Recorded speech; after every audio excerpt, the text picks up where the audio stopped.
This week on Real Talk with Denver7 and CPR News, Colorado teens are facing a deadly crisis.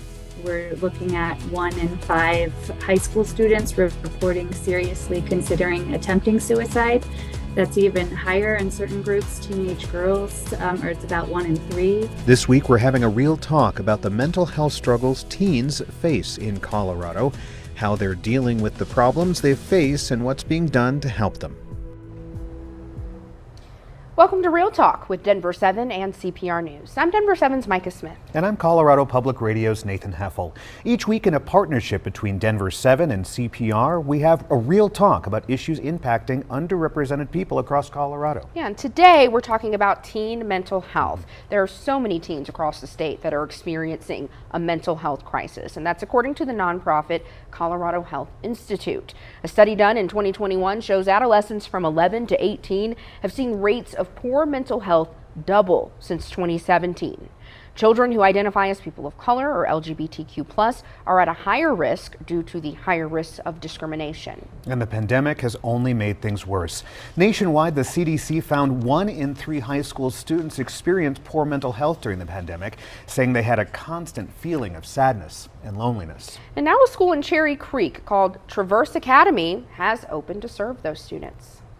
First of its kind mental health facility operated by a school district will offer intensive therapeutic support as well as a full range of educational programming. Kim Avalos was selected principal of the school. We can keep them connected to that learning and then step them back in more effectively to the school systems, which has often been a very big gap. We're entering here. Avalos gave Denver7 a tour of the school. She says natural lighting is huge for mental health, so a lot of windows were built for that reason.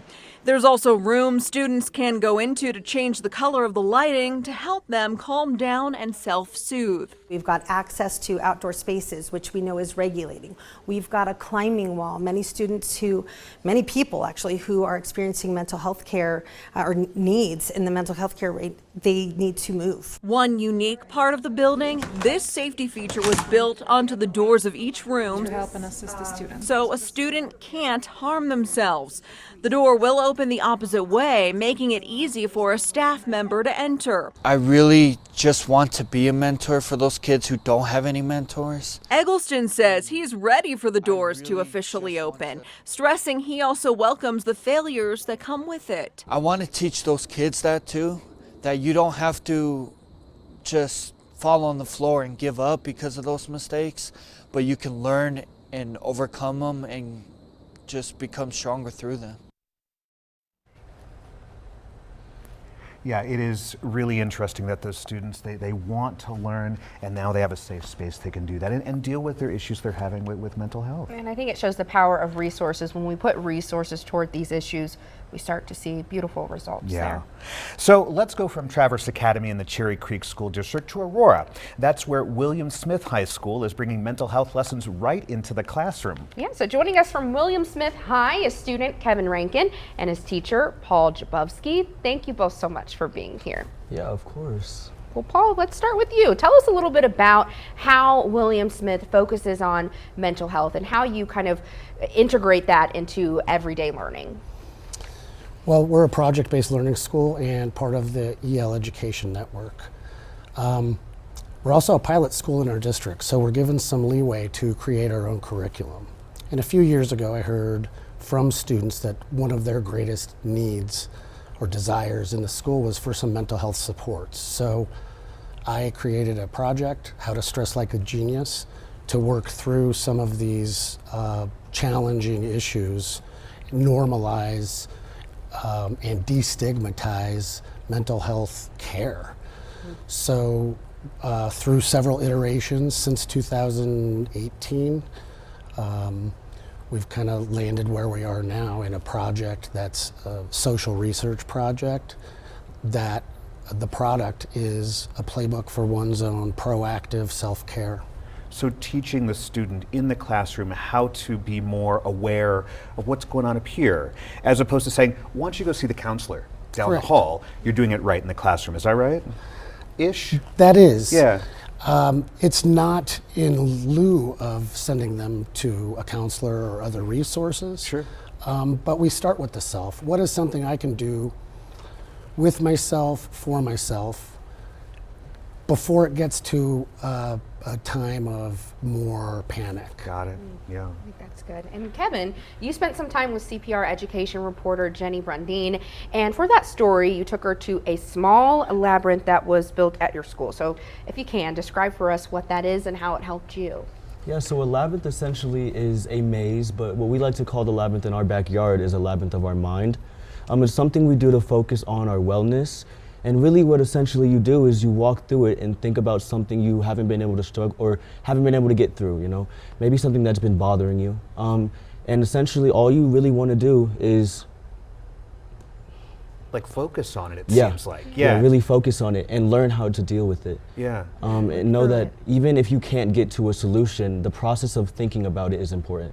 And how about the process of walking while you're doing it? Walking through that labyrinth and thinking it through and really focusing on what you're dealing with. Yeah, I think that's a very important aspect. Even the aspect of focusing on your senses and the things around you, being very self-aware of your mind and body. Now, what is it like having this in the classroom? Tell me a little bit about that and some of the other stuff that you've been doing with this. Yeah, so having this in the classroom has made it very easy for me to deal with school, even outside of this, and work. Like I'll come to school and I'll go to our backyard and walk it on my own. Our dean, Kristen, and our assistant principal, Chelsea, they are very open to letting kids work on their health. Because we see how it impacts schools and how it impacts grades and things like that. Yeah. So we see the statistics and how it helps. Yeah. That is so neat. I also know that you've studied mental health in science class, even dissected a sheep's brain to study certain areas of the brain that deal with mental health. What is that like? What's it like having this kind of focus, not just, again, in a counselor's office, but in the classroom every day? And neither one of you can speak to that. I'll defer to Kevin because that was part of class that my science colleague did, and I had to excuse myself because of the formaldehyde. It's tough. So these It's brave tough, right. youngsters took that part of the project on. Yeah. Kevin?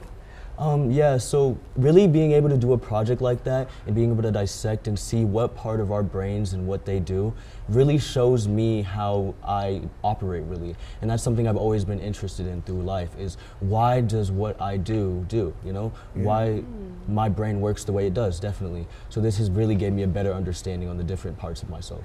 And Paul, real briefly, what about other teachers listening in or watching in from across the state? How can they start to integrate what you're doing at your school into maybe their classrooms?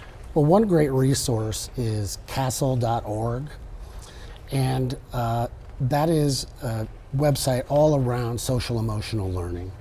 If any teacher could add one little element of social emotional learning for their students, we don't know how many lives, panic attacks, or whatever could be saved.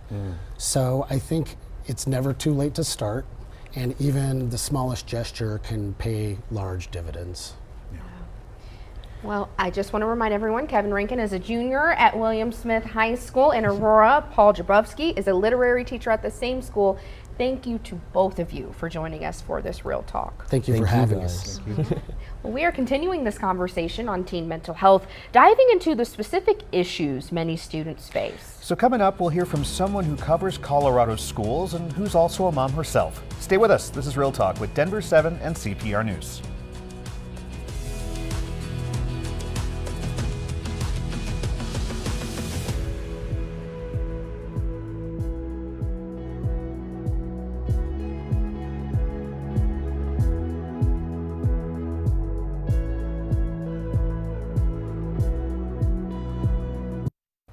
Welcome back to Real Talk with Denver7 and CPR News. I'm Denver7's Micah Smith. And I'm Colorado Public Radio's Nathan Heffel. Today we're talking about teen mental health.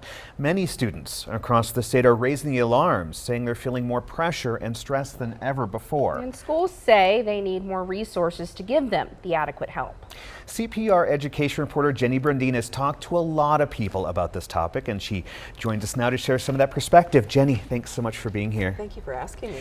So you've covered education education in Colorado for around 12 years now. How has the focus on mental health changed at the school level over the years? Yeah, it wasn't really something I covered that much back in 2011, but definitely since then it's become a huge focus. We're seeing, I think about, back then maybe 24% of kids talked about persistent feelings of sadness and hopelessness. Now it's about 40%. We've seen a doubling of kids going to the emergency rooms. So that has meant more emphasis in schools and more emphasis on needing to invest resources in that. Yeah. Let's dive a little bit deeper into your work, Jenny. A few years ago, you did a big series on CPR News titled Teens Under Stress, and you've really explored some of the different factors at play here. Can you tell us briefly about some of those root causes that may be causing this stress? So in a nutshell, a teacher said to me, and it was a great phrase, kids are just completely overwhelmed. They cannot process anymore, do anymore, think anymore, take anymore. And so I kind of look at it like 4 buckets. You know, the first bucket is academic stress. So feeling completely overwhelmed with the pressure of school, over-identifying with grades. And many kids felt like they were on a beltway, a 4-year beltway to a 4-year college, a beltway to a 4-year college. Yeah. And that there was no other options. So that's the first one. Then we have existential stress, existential anxiety. And so from that we see school shootings, not being able to afford a house, feeling like there's no way I'll be able to do that in the future. And a big one that a lot of teens don't really talk about openly is climate change. That is a huge one that they're really feeling. Well, if the planet's not going to be around in 30 years, you know, what's the point? So that's another big bucket. Phones. Teens are on phones about 7 hours a day, around 3 hours a day for girls. We're seeing a correlation with depression. And the other interesting thing about phones is if you think about the teenage brain, kids are developing an identity at this age. And if you're on a phone all the time, that is really messing with your ability to figure out who you are as a person, because you're being told what to think and what to look like. And the last one briefly is parents, especially at the teen level.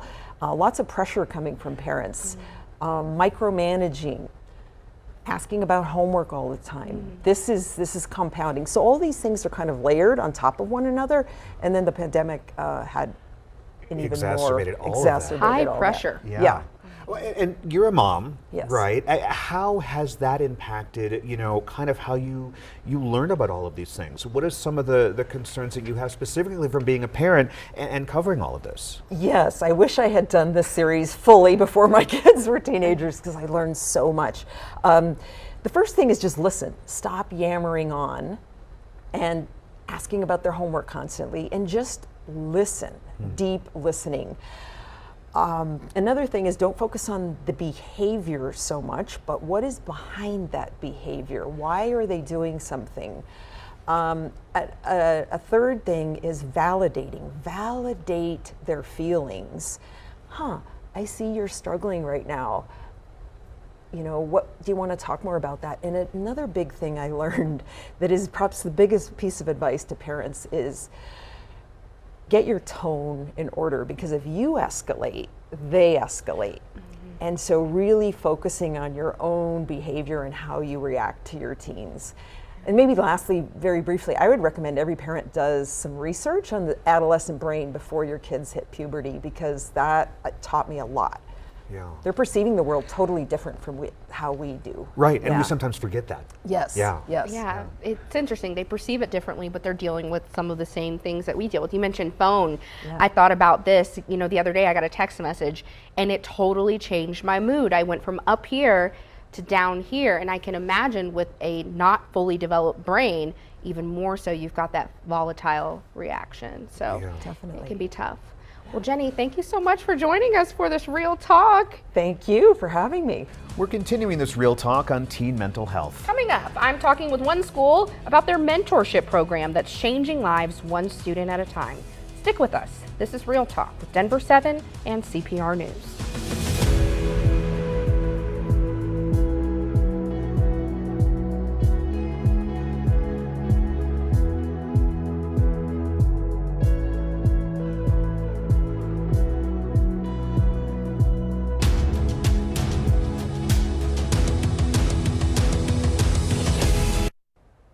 back to Real Talk with Denver7 and CPR News. I'm Denver7's Micah Smith. We're continuing our discussion on teen mental health by focusing on a special Denver Public Schools program. Teens spend roughly 7 hours in school each day, according to the National Center of Education Statistics. That's not including time spent in extracurricular activities and doing homework. And through all of that time spent at school, teachers and staff members at McAuliffe Middle School noticed some students needed extra support for their social, emotional, and educational needs. So they launched a coach mentor program specifically designed to help students kind of work through these issues. Here's how staff and a mentor describe the program. We have a group of about 10 7th grade boys of color who are mentored by men of color in our community. Our data has shown that students who participate in our program are more likely to graduate. So this is a very important program to us. DPS Senior Manager of the Early Career Exploration Team, Olivia Barraza-Key, says right now 250 students have mentors, but they like to increase that to 300. Our current challenge is finding mentors to participate in our program. So we do a one-to-one match for our students. We are looking to serve our Spanish-speaking students as well as our students of color. So we have a lot of affinity cohorts in our mentoring program that serve either young women of color, young men of color, women in STEAM. I'm a product of a single family home. Mentor Michael Reed says he knows the importance of receiving guidance from non-family members. It was really important to have men step up in my life who weren't my uncles or brothers per se, but they showed that vested interest in my future, my success, and were willing to share their lived experience with me. Well, joining us now is Courtney Ward to continue this conversation. Courtney is the Coach Mentor Program Manager. Thank you so much for being here today. Thank you for having me, Micah. Courtney, let's start from the beginning. What inspired DPS to launch this program? So I'd say originally back in, I want to say 2015 is the first year that we launched this program. We noticed that there was a need for enabling or empowering youth to develop work readiness characteristics so that youth would feel career and post-high school or post-secondary ready to be successful after high school. And we felt, hey, why not bring in mentors from industry or other realms of professional realms that could enable our students to feel motivated to be successful after high school. And have you noticed a change in the lives of students since launching this program? Tremendous, yes. Personally, I've facilitated some of my own cohorts. I've seen students land internships with the support of their mentor and being able to just completely crush an interview. I've also had a student who created a resume with his mentor, got a job, and then he was able to get a job for his younger brother because he helped his younger brother write a resume. So that trickle-down effect of how just impactful this program can be. That's huge. I love learning about the tangible skills that students are learning. I do want to ask, though, this episode is about teen mental health. When you do have coaches participating in this program, what types of things are they observing in the mental health space? Yeah, so this is a topic that does come up. We do get topics related to just stress at home or stress at school, personal hardships, just a lot of pressure of, like as you mentioned in the beginning, of being successful both academically and personally. And when we come into our mentoring relationships, we bring our whole selves into that. And so we do equip with our mentors during trainings twice a year to understand how to be self-aware when they work with their students, how to attune and meet them where they're at, how to demonstrate empathy, how to create a safe and trusting environment by being predictable and flexible. So we really try to empower our coaches or our mentors to therefore empower their students and recognize just how strong they are and how powerful their voices are and their agency and how capable they are of being successful. It's so important. I've had the pleasure of highlighting this program 2 times now, and both times I was able to talk to a student of color and a coach of color. Talk to me about the impact this program has had on students of color. Yes, I'm so glad you asked about that. So, oh my gosh, 2017, I want to say, 2018, we recognized that there was a significant gap and that we had an increased need for representation for our young professionals of color, our Spanish-speaking students, our students that are interested in non-traditional careers based on gender identity. So that's our women in STEAM cohorts. And so we kicked those cohorts off, and I've seen it just be so tremendously impactful and meaningful for students or mentees to see obstacles that their mentors overcame that are interested in fields the students want to pursue, and how that it is possible for them to be in that position. And it just, it increases confidence and feelings of self-worth and capability, and just a great way for folks or young people, mentees, to see themselves being as successful as their mentors. And I love that this program kind of steps outside of the classroom, outside of the school sometimes, because I know coaches and mentees are able to kind of do field trips of sort. Can you talk about the effort to really take them outside of the school? Oh my gosh, we're in the midst actually of wrapping up our field trips for the end of the semester, or our site visits. We have 24 cohorts currently, so there's 24 trips happening across the district, and a lot of pieces go into this, with our mentors showing up to say, hey, this is, as far as work readiness characteristics go, this is how teamwork shows up at my work, or this is how I see self-advocacy. Students are able to ask questions of career panelists, like what's your career journey? What education did you need? What motivated you to get here? And they're able to draw meaningful connections just between hearing stories of other people, and most importantly, I'd say seeing themselves in that workspace, and moving beyond dreaming, right? And seeing the tangible application of, I could make it here. I would be successful here. And this is what I'm passionate about, so it's cool. Courtney, since I last checked in with DPS a few months ago, where do things stand in terms of the number of folks in the community applying to become coach mentors? This is our most, I don't know if successful is the word, but our highest number of mentors that are supporting our program this year. We have over 200 mentors. I want to say we're supporting 247 students. There's probably roughly, if not that, just a little bit more of mentors, but we've been more successful this year than years in the past, and I think it's word of mouth. It's mentors that have completed the program in the past also feel this sense of fulfillment and accomplishment when they're able to see the success of their mentee, so they have helped the program grow, and along with new segments. So. Yay, fulfillment on both sides. Yeah. Before we go, what do you want people to know if they want to be a mentor? That it's impactful, it's meaningful. You're in a unique position to be a protective factor for our young people, meaning you're there to be able to guide them, to listen, to be that sounding block, and maybe even in some cases be one consistent, trusting adult and compassionate adult that students might not have. And you truly can make a difference in a young person's life if you're willing to listen, meet our students where they're at, and empower them to recognize their own agency and self-worth. And that's why I feel like mentoring is so impactful, is it provides that opportunity for students to grow social skills and see themselves as important and strong and capable individuals. All right, well, Courtney Ward, Program Manager for DPS's Coach Mentor Program, thank you so much for joining us for this Real Talk. Thank you again for having me.